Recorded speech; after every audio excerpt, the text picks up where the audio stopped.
সকালবেলা হঠাৎ আমার ফোনে একটা কল আসলো। আমি কল রিসিভ করে বললাম,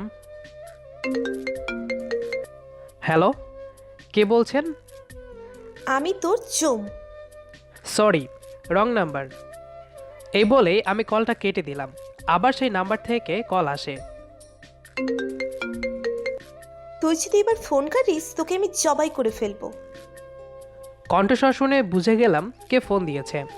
ও হচ্ছে আমার ভার্সিটির বান্ধবী। আসুন আগে পরিচয়টা দিয়ে নেই।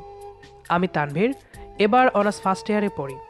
যে এইমাত্র ফোন দিয়েছে সে হচ্ছে আমার গার্লফ্রেন্ড রিয়া, বড়লোক বাবার একমাত্র কন্যা। আমি ওকে অনেক ভালোবাসি, সেও আমাকে অনেক ভালোবাসে। আসলে ও গতকাল রাতে আমাকে বলেছিল যে আজ আমায় নিয়ে গাড়ি করে ঘুরতে যাবে, কিন্তু আমি সেটা ভুলেই মেরে দিয়েছি। যাই হোক, অনেক আলাপ পরিচয় হলো, এবার গল্পে ফেরা যাক। মহারানী অপর প্রান্ত থেকে আবার বলে উঠল, কে রে শয়তান, তোমাকে গতকাল রাতে আমি কি বলেছিলাম সব ভুলে গেছো? সরি জানো, গতকাল রাতে তোমার সাথে বকবক করতে করতে রাতে ঘুমাতে অনেক দেরি হয়ে গেছে, তাই আমি সকাল সকাল ঘুম থেকে উঠতে পারিনি। ও, এখন যত দোষ নন্দ ঘোষ, তাই না? আমি আবার সেটা কখন বললাম? যাই হোক, এখন তুমি তাড়াতাড়ি ফ্রেশ হয়ে 10 মিনিটের মধ্যে ভার্সিটির সামনে চলে এসো। আমি কখন থেকে তোমার জন্য গাড়ি নিয়ে ওয়েট করছি। এবার ঘুম থেকে উঠতেই হবে, কারণ মহারানীর হুকুম। মহারানী বলে দিয়েছে যে 10 মিনিটের মধ্যে ভার্সিটির সামনে আসতেই হবে, তা না হলে আমার কপালে আজ শনি আছে। যাই হোক, মহারানীর কথা মতো ফ্রেশ হয়ে একটা সুন্দর জামা পরে ভার্সিটির সামনে চলে আসলাম। দেখলাম আজ মহারানীকে অনেক সুন্দর লাগছে। সরি জানো, আর কখনো লেট হবে না। এবারের মতো আমাকে মাফ করে দাও।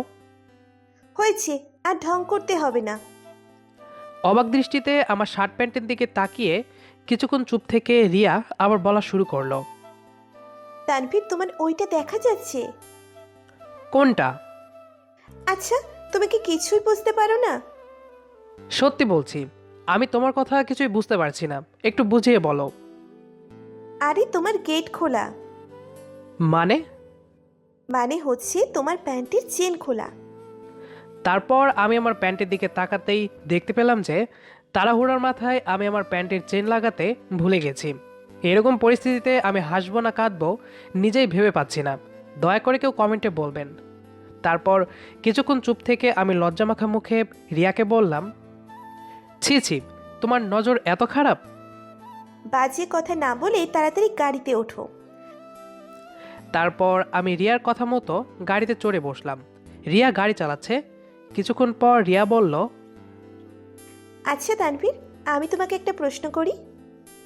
হ্যাঁ করো। আচ্ছা, তুমি কাকে বেশি ভালোবাসো, আমাকে নাকি তোমার মাকে? এটা আবার কেমন প্রশ্ন? আহা, যেটা প্রশ্ন করেছি সেটার উত্তর দাও তো। অবশ্যই আমি আমার মাকে বেশি ভালোবাসি। কেন কেন? কারণ আমার মা আমাকে অনেক কষ্ট করে লালন পালন করেছে, আদর স্নেহ ও ভালোবাসা দিয়ে আমাকে বড় করে তুলেছে। তাই আমি আমার মাকে সবচেয়ে বেশি ভালোবাসি। তাহলে আমি যে তোমাকে এতটা ভালোবাসি সেটার কি হবে? হ্যাঁ, আমি তোমাকেও ভালোবাসি, কিন্তু তুমি একটা কথা বোঝার চেষ্টা করো। আমার মায়ের সঙ্গে আমার সম্পর্ক হচ্ছে 20 বছরের, আর তোমার সঙ্গে আমার সম্পর্ক 2 বছরের। তাহলে তুমি কোনটাকে বেশি প্রাধান্য দেবে, 20 বছরের সম্পর্ক নাকি 2 বছরের সম্পর্ক? অবশ্যই 20 বছরের সম্পর্ক। তাছাড়া আমি যদি আমার মাকেই ভালোবাসতে না পারি, তাহলে আমি তোমাকে কিভাবে ভালোবাসবো বলো? তুমি একদম ঠিক কথা বলেছ। আসলে আমি একটু পরীক্ষা করছিলাম যে তুমি আমাকে কতটা ভালোবাসো। আচ্ছা, তা আমি পরীক্ষায় কত নাম্বার পেয়েছি? তুমি 100-তে 100 পেয়েছো। গাড়ি তার আপন গতিতে চলছে। এবার আমরা কেউ কোনো কথা বললাম না। কিছুক্ষণ পর আমি রিয়াকে বললাম, তুমি কি আমার কথায় রাগ করেছো? আরে না, আমি কি তোমার উপর রাগ করে থাকতে পারি? আমি তো তোমাকে অনেক ভালোবাসি। এই বলেই আমি তানভীরের গালে একটা চুমু দিলাম। উম্মুয়া। এই বলে রিয়া আবার গাড়ি চালাতে লাগলো। ঠিক এমন সময় আমাদের গাড়ির সাথে ভুলবশত একটা রিকশার সাথে ধাক্কা খাই। এতে রিয়া ভীষণ রেগে যায়।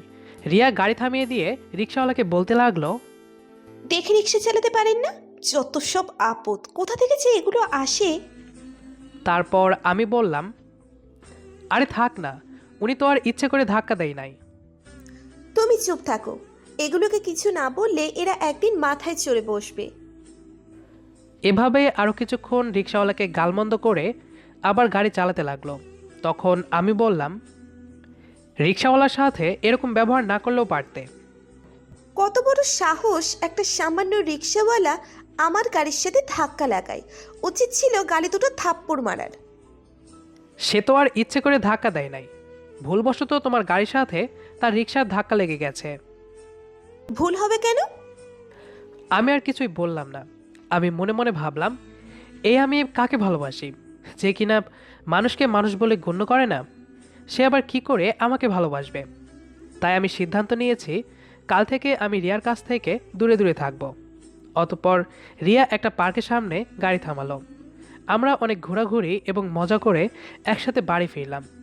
রিয়া আমার বাসার সামনে আমাকে নামিয়ে দিয়ে চলে গেল। আমি 5 দিন ভার্সিটিতে গেলাম না। আমি ইচ্ছে করেই যাইনি। এই 5 দিনের মধ্যে আমি রিয়ার সাথে ফোনে যোগাযোগ করিনি। 5 দিন পর যখন ভার্সিটিতে গেলাম, ঠিক তখনই রিয়া পেছন থেকে ডাক দিয়ে বলে, দাঁড়াও তানভীর, তোমার সাথে আমার কথা আছে। আমি শুনেও না শোনার ভান করে সেখান থেকে চলে আসতে লাগলাম। ঠিক তখনই রিয়া পেছন থেকে আবার ডাক দিল। তানভীর, দাঁড়াও বলছি। বেশ জোরে সোরে কথাটা বলছে ও। তার এরকম চিৎকারে আশেপাশের সবাই কেমন করে যেন তাকাচ্ছে আমার দিকে। এবার আমার মেজাজটা অনেক গরম হয়ে গেল। তবুও নিজেকে সংযত রাখলাম। পিছন ফিরে দেখলাম রিয়া তার আগের জায়গাতেই দাঁড়িয়ে আছে, একটুও এদিক সেদিক হয়নি। সুতরাং আমাকেই তার কাছে যেতে হবে, কারণ তার রগে রগে অহংকার, আর সবচাইতে বড় কথা হচ্ছে ওর ইগোটা সবচেয়ে বেশি। অতঃপর আমি ধীর পায়ে হেঁটে ওর সামনে গেলাম। ওর কাছে গিয়ে বললাম, চলো আমরা মাঠে গিয়ে বসি। না, আমি এখানেই থাকবো। এখানে দাঁড়িয়ে আমি তোমার সাথে কথা বলবো। আমি বেশ উত্তেজিত হয়ে বললাম, হ্যাঁ কি বলবে তাড়াতাড়ি বলো। তুমি আমাকে এড়িয়ে চলো কেন? আমার সাথে কথা বলো না কেন? আজ 5 দিন পর দেখা হলো কেবল ভার্সিটিতে, তাও তুমি কথা বলো না, এড়িয়ে যাও। এসব কি? এই তোমার প্রেম? এই তোমার ভালোবাসা? প্রপোজ করার আগে তো খুব বলেছিলে এই করব সেই করব, এখন সেসবের কি হলো? সব কি ভুলে গিয়েছো?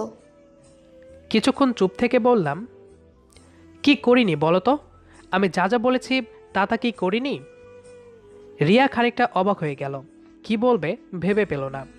আমি আবার বলা শুরু করলাম, তোমার খুব ইচ্ছে ছিল তুমি বৃষ্টিতে ভিজবে, আমাকে ফোনে বললে কদম নিয়ে আসতে। আমি কি নিয়ে আসিনি? রাত তখন 8টা বাজে। একবারও ভেবে দেখেছ এত রাতে আমি কদম কোথায় পেলাম? উল্টো আমার আসতে দেরি হয়েছে বলে আমাকে কত বকেছ, আর তুমি বলছো আমি কিছুই করিনি। এই কথা বলার সাথে সাথে রিয়ার রাগি রাগি ভাব চলে যেতে লাগলো।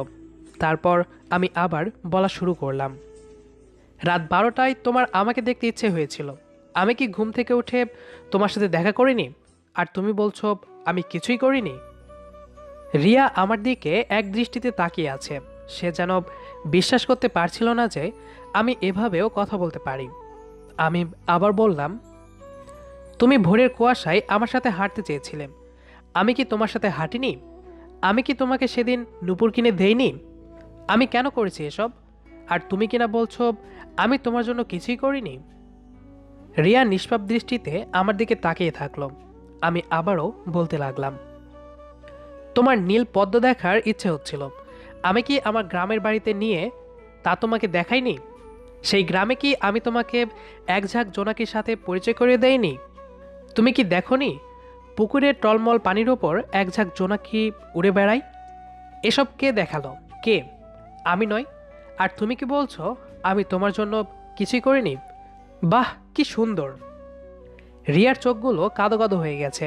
আমি তা গায়ে মাখলাম না। আবার বললাম, একদিন তোমার সাথে দেখা করতে দেরি হলে সে কি রাগ, কোনোদিন তো চলেই যেতে। আরে এত জ্যাম উপেক্ষা করে তোমার সাথে দেখা করতে আসি, অন্তত আমার কথাটা ভেবে একটু অপেক্ষা করতে, কিংবা সেদিন বকতে একটু কমিয়ে বকতে। কিন্তু তুমি কি তা করেছো? এইবার রিয়ার চোখ থেকে দুফোঁটা অশ্রু গড়িয়ে পড়ল। আমি বললাম, সেদিন তোমার গাড়ির সাথে ওই বৃদ্ধ মানুষটি রিকশা লেগেছিল, সেজন্য তুমি তাকে যা ইচ্ছে তা করে অপমান করেছিলে। মানুষটি গরিব হতে পারে, তার কি মন নেই? দুনিয়ার সকল আত্মসম্মান কি কেবল তোমারই আছে? রিয়া, আমি আর নিতে পারছি না, এসব আর সহ্য হচ্ছে না আমার। পারছি না আমি আর তোমাকে বয়ে নিতে, তাই আমি তোমাকে ছেড়ে দিলাম। নিজের মতো করে চলো, নিজের মতো কাউকে খুঁজে নিয়ে তাকে বিয়ে করে নাও, এটাই তোমার জন্য ভালো হবে। আচ্ছা, আমি না হয় এই 5 দিনের ভেতর তোমার সাথে কোনো যোগাযোগ করিনি, কিন্তু তুমি কি আমার সাথে যোগাযোগ করার চেষ্টা করেছিলে?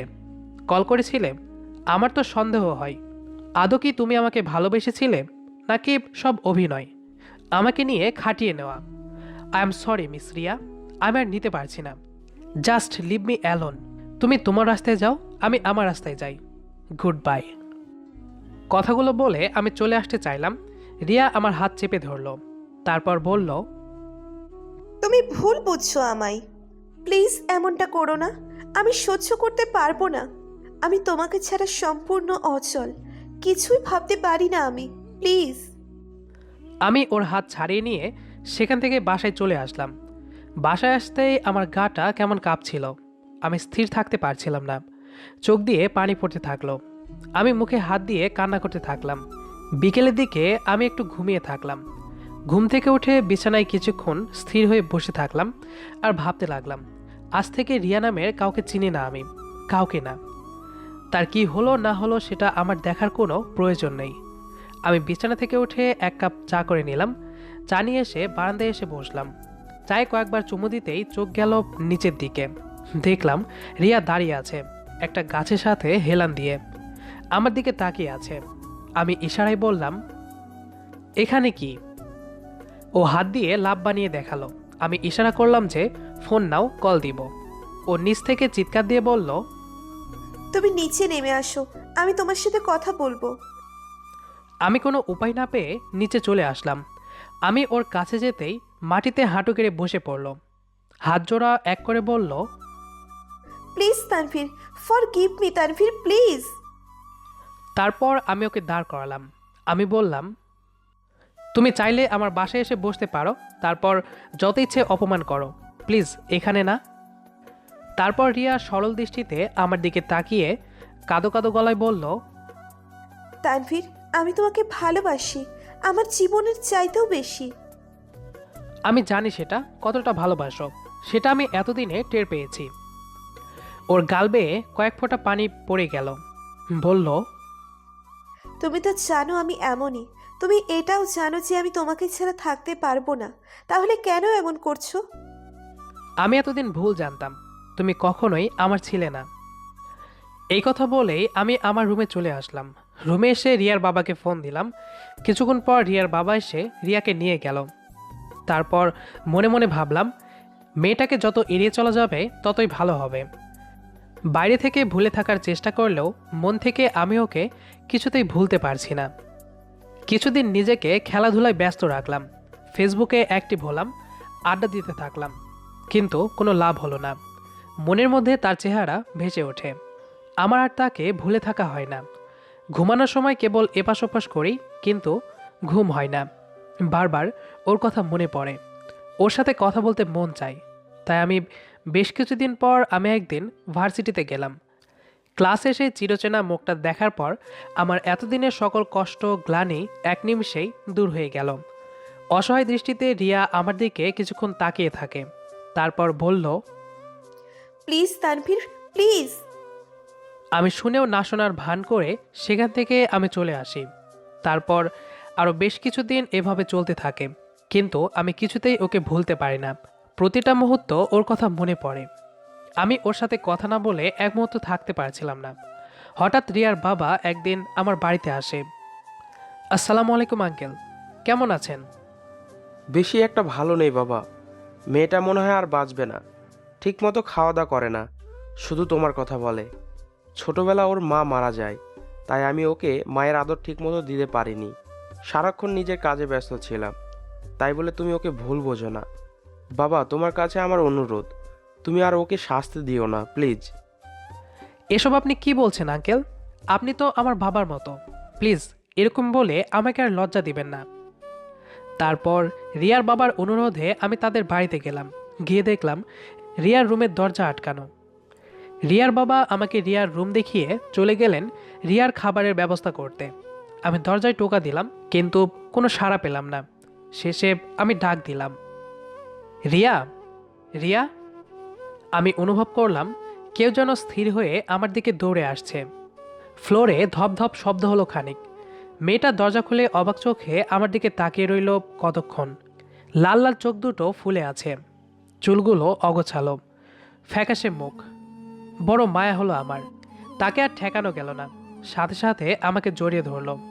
ভেজা গলায় বলল, আজ থেকে তুমি যা বলবে সব শুনবো, সব।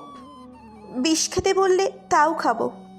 প্লিজ এভাবে আমাকে কখনো ছেড়ে যেও না। আমি পারি না কিভাবে একা থাকতে হয়। প্লিজ যেও না কখনো। আমার চোখ থেকে দু ফোঁটা জল গড়িয়ে পড়ল। গলাটা এক অদ্ভুত আনন্দে ভরে গেল। আমি আর তাকে কিছুই বললাম না। অতঃপর পারিবারিকভাবে আমাদের বিয়েটা হয়ে গেল। দেখলাম বাসঘরে রিয়া বসে আছে। সামনে যেতেই রিয়া আমাকে সালাম করলো। তারপর আমাকে ধাক্কা দিয়ে বিছানায় শুইয়ে দিল। আমি বললাম, তুমি আমাকে ধাক্কা দিয়ে বিছানায় ফেলে দিলে কেন? এখন তোমার সাথেই রোম্যান্স করব। আচ্ছা, রোমান্স কি? সেটা খাই না গায়ে মাখে? রোম্যান্স কি সেটা একটু পরেই তোমাকে বোঝাচ্ছি। আগে লাইট অফ করে আসি। প্রিয় ভিউয়ার্সরা, এখন আপনারা আসতে পারেন। এখন আমার বউ আমাকে রোমান্স করা শেখাবে। আসলে ভালোবাসার মানুষকে কখনোই ঘৃণা করা যায় না, যতই আপনি তাকে দূরে ঠেলে দেন না কেন। সবসময় প্রতিটা মুহূর্ত তার কথাই মনে পড়বে। আমাদের আজকের গল্পটি আপনার কাছে কেমন লেগেছে সেটি অবশ্যই কমেন্ট করে জানাবেন। দেখা হচ্ছে আবারও নতুন কোনো গল্প নিয়ে। সেই পর্যন্ত আমাদের সাথেই থাকুন। ধন্যবাদ সবাইকে।